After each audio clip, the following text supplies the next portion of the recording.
ગહેના મૂકેલા છે પણ 10-12 તોલા સોનું છે એ બાપા માનતા નથી હજી. ડીજીપી શ્રી ગુજરાત રાજ્યનાઓ દ્વારા વ્યાજખોરી વિરુદ્ધ કાર્યવાહી કરવા સંદર્ભે એક ડ્રાઈવ રાખવામાં આવેલ છે. જે ડ્રાઈવ અંતર્ગત આજરોજ ખાસ કરીને જુનાગઢ સિટી વિસ્તારના જે કોઈ લોકોને વ્યાજખોરી સંબંધે કંઈ પણ પ્રશ્ન કે રજૂઆત હોય એ અન્વયે આજે એક લોક દરબારનું આયોજન કરવામાં આવેલ. જે લોક દરબારમાં અલગ અલગ અરજદારો પોતપોતાના પ્રશ્નો લઈને આવેલા.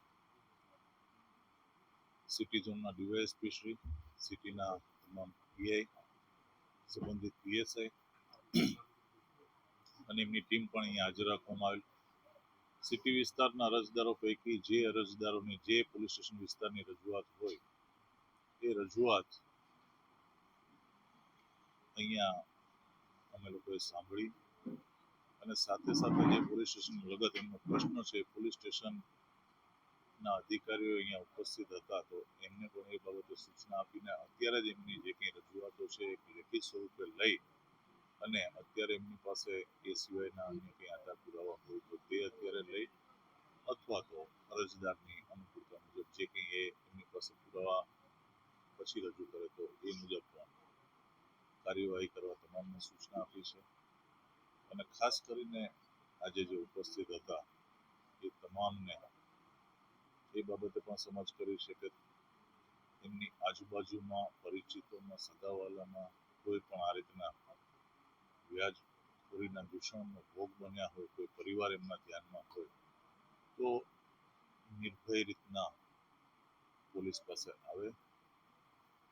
પોલીસ એમને તમામ પ્રકારની કાયદાકીય મદદ પૂરી પાડશે અને આ વ્યાજખોરો જે છે એમની વિરુદ્ધ કડકમાં કડક કાયદેસરના પગલાં લેશે.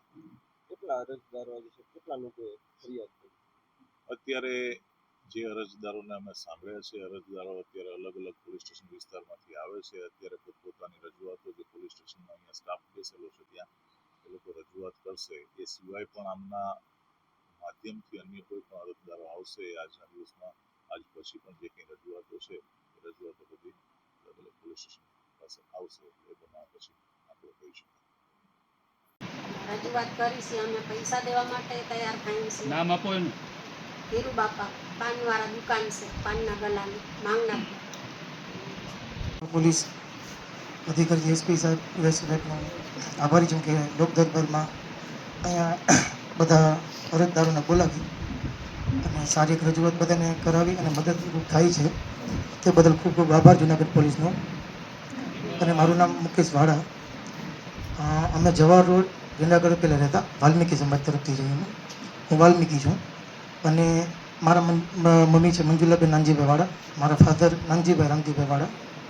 ધીરજલાલ પટેલ કરીને એક જુનાગઢ માંગનાથ રોડમાં એક પાનનો ગલો ચલાવે છે અને એ મારા મમ્મી પપ્પા સાથે છેલ્લા 7 કે 8 વર્ષથી સંબંધિતમાં છે. મારા મમ્મી સફાઈ કામદારનું કામ કરતા ત્યાં એરિયામાં અને એને ફોસલાવી આવી રીતે ઘર બધું દસ્તાવેજ ઘરના અને છૂટા દાગીના 20,000 5,000 એવી રીતના કરીને બધા એની પાસે લેતા અને મૂકતા. પણ ત્યાર સુધી સારું, મારા પપ્પા જીવતા હતા ત્યારે એ બધું સારી રીતે સાંભળતા રહેતા અને ચિઠ્ઠી એમને વ્યાજની ને બધી એવી રીતને અમુક નાની રકમ છે ને આપતા. પછી મોટી રકમની જે ચિઠ્ઠી એમને મમ્મીને વ્યાજ ન હતા કંઈ લખીને ના આપતા અને એના માટે મારી પાસે બધે પુરાવા પણ છે એની ચિઠ્ઠી. અને એ 5% 4% એવી રીતની વ્યાજે દેતા બધા દાગીના ઉપર. અને અમે રજૂઆત સાહેબ થોડાક દિવસ પહેલાં કરી હતી અને તો એમ કહે છે કે ભાઈ તમારે એક દાગીના હું આપીશ નહીં, મારા 10 કે 12 તોલા દાગીના છે તેની પાસે. એટલે એમને રજૂઆત કરી તો એ લોકો એમ કહે છે કે તમે મને વ્યાજ સહિત દાગીના આપો ને તો જ તમારા દાગીના મળશે. એટલે અમે રજૂઆત કરી કે તમારા જે 3 લાખ રૂપિયા મૂડી છે એ અમે આપી દઈશું અને જે સિવાયના અમારી પાસે હવે કંઈ છે નહીં. છૂટકમાં વ્યાજ પણ એને 50,000 40,000 એવી રીતના કટકે અમે આપેલ છે એને. તો પણ હવે હા સર, હજી હા ઓકે સર.